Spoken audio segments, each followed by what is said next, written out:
വരിക, നമുക്ക് ഈ നിന്ന ബിസിനസ് നിർത്താമെന്ന് എഴുന്നേറ്റ് നിന്ന് മെത്രാൻ സംഘത്തോട് പറയാൻ ആർജവം കാണിക്കേണ്ട സമയമാണ്. അത് നാം ഇന്ന് കാണിച്ചില്ലെങ്കിൽ ക്രിസ്തു വീണ്ടും വീണ്ടും അവഹേളിക്കപ്പെട്ടുകൊണ്ടിരിക്കും, നിങ്ങൾക്ക് ഛേദമില്ലാതെ.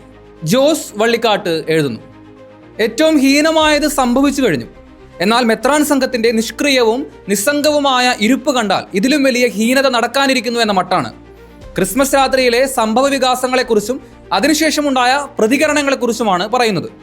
സഭയുടെ ശക്തിയും സ്രോതസ്സുമാണ് പരിശുദ്ധ കുർബാന എന്നും സഭയുടെ എല്ലാ പ്രവർത്തനങ്ങളും ലക്ഷ്യം വെച്ചിരിക്കുന്നത് ആ അത്യുಚ್ಚ സ്ഥാനത്തേക്കുമാണ് എന്നാണ് പ്രമാണം. ആ അത്യുಚ್ಚ സ്ഥാനമാണ് ഹീനമായ ആക്രമണത്തിനും നിന്ദയ്ക്കും വിഷയമായത്. എന്നിട്ടാണ് ഒന്നും നടന്നിട്ടില്ല എന്ന മട്ടിൽ മെത്രാൻ സംഘവും അതിന്റെ തലവനും ഇരിക്കുന്നത്. ദോഷം പറയരുതല്ലോ, പേരിന് ഒരു ദുഃഖപ്രകടനം നടത്തിയിട്ടുണ്ട്. ഈ മുതലക്കണ്ണീർ എന്നൊക്കെ പറയുന്ന അവരുടെ വില പിടിച്ച ആ സാധനം ഒരു 2 തുള്ളി വീഴ്ത്തി.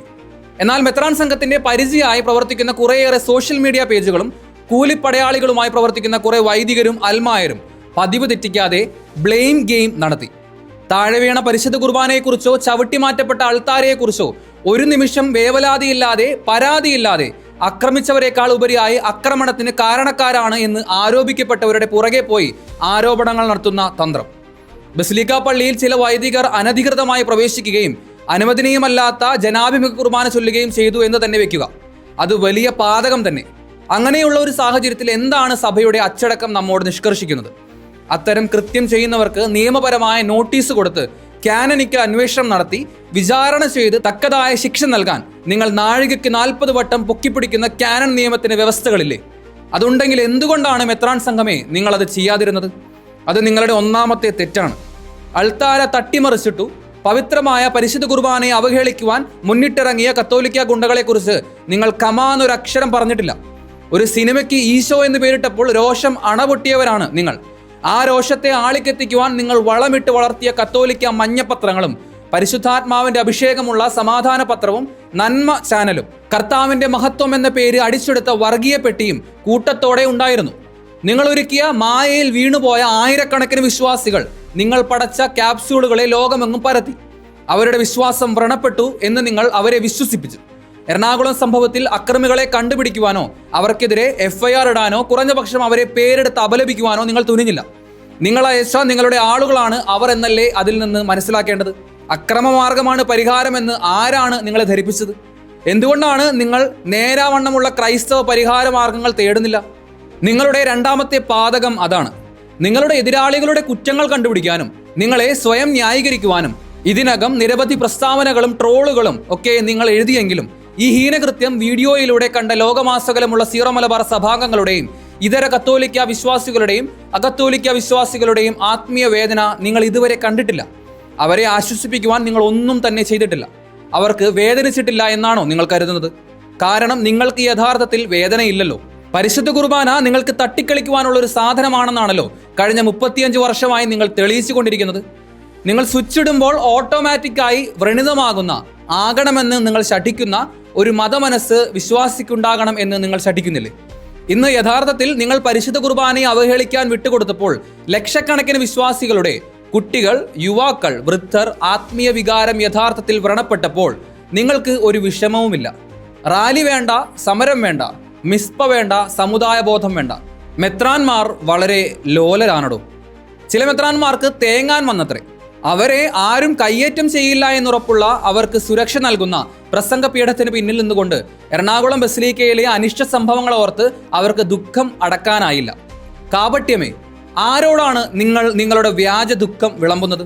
സർവം സഹയായ സാധാരണ വിശ്വാസ ഗണത്തോട്. ഈ പ്രതിസന്ധിയെ പരിഹരിക്കുവാൻ വിശ്വാസികൾക്കൊന്നും ചെയ്യാനാവില്ല. എന്തെങ്കിലും ചെയ്യാനാവുന്നെങ്കിൽ അത് നിങ്ങൾക്ക് മാത്രമായിരുന്നു. കുർബാന ക്രൈസിസ് ഇത്രയിടം വരെ എത്തിച്ചതിൽ നിങ്ങൾക്ക് മാത്രമാണ് ഉത്തരവാദിത്വം. നിങ്ങളുടെ പരിശുദ്ധാത്മാവ് എവിടെ പോയി? നിങ്ങളിലെ ശക്തിയും ധൈര്യവും സാക്ഷ്യവും ധാർമ്മികതയും എവിടെ പോയി? ഈ സംഘത്തിലെ കറുത്ത തുറുപ്പ് ആരൊക്കെയാണെന്ന് നിങ്ങൾക്കറിയാം. എന്തുകൊണ്ടാണ് നിങ്ങൾ അത് വിളിച്ചു പറയാത്തത്?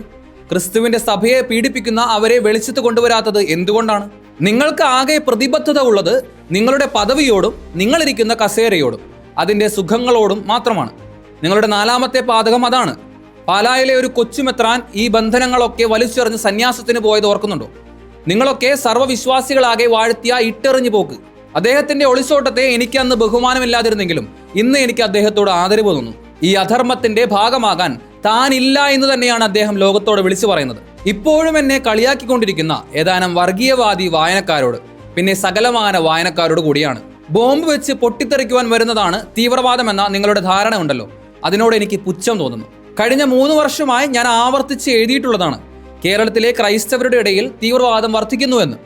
നമ്മൾ ആരെയും തല്ലാൻ പോകുന്നില്ല, നമ്മളുടെ ന്യായമായ ആവശ്യങ്ങൾക്ക് വേണ്ടിയാണ് നാം സംസാരിക്കുന്നത് എന്ന് നിങ്ങൾ എന്നെ കളിയാക്കി. ക്രൈസ്തവരിൽ തീവ്രവാദികളുണ്ടെന്നും ഹെഡ്ക്വാർട്ടേഴ്സിലാണ് അതിലെ പ്രമുഖരൊക്കെ ഉള്ളതെന്നും ഇനിയും നിങ്ങൾക്ക് മനസ്സിലാക്കാൻ എത്ര സൂര്യൻ ഉദിച്ച് മാറണം? നിങ്ങൾ നിങ്ങളുടെ ദൈവത്തിനെതിരെയും അവന്റെ പുത്രനെതിരെയും അവന്റെ പവിത്ര സ്ഥലത്തിനെതിരെയുമാണ് തീവ്രവാദ ആക്രമണം അഴിച്ചുവിട്ടത്. ഫ്രാൻസിലും ശ്രീലങ്കയിലും ബൊളീവിയയിലും നൈജീരിയയിലും ഒറീസയിലും പള്ളികൾ കത്തിച്ചത് അവിശ്വാസികളാണ്. ദൈവം അവരോട് പൊറുക്കും. പക്ഷേ ഇവിടെ അവന്റെ കൂടെ ഒരുമിച്ച് അത്താഴത്തിനിരുന്ന നിങ്ങളാണല്ലോ തീവ്രവാദം അഴിച്ചുവിട്ടത്. അവസാനമായി പറയാനുള്ളത് സഭയിലെ സകല വൈദികരോടും സന്യാസിനികളോടുമാണ്. വിശേഷാൽ ദൈവശാസ്ത്രം പഠിപ്പിക്കുന്നവർ, ധ്യാനം പ്രസംഗിക്കുന്നവർ എന്നിവരോടും കൂടിയാണ്. നിങ്ങൾ വാഴ്ത്തപ്പെട്ടവർ, ഓർഡൈൻഡ് ആൻഡ് കോൺസിക്രേറ്റഡ് ആയത് ഏത് പവിത്ര കർമ്മങ്ങൾ പരികർമ്മം ചെയ്യാനാണോ ആ പരിപാവന കർമ്മമാണ് ഹീനമായ നിന്ദിക്ക് വിധേയമായിരിക്കുന്നത്. നിങ്ങളുടെ മൗനം കൊണ്ട് നിങ്ങൾ എന്താണ്, ആരെയാണ് സംരക്ഷിക്കുന്നത്? എന്തിനെയാണ് നിങ്ങൾ ഭയപ്പെടുന്നത്? ആരെയാണ് നിങ്ങൾ ന്യായീകരിക്കുന്നത്?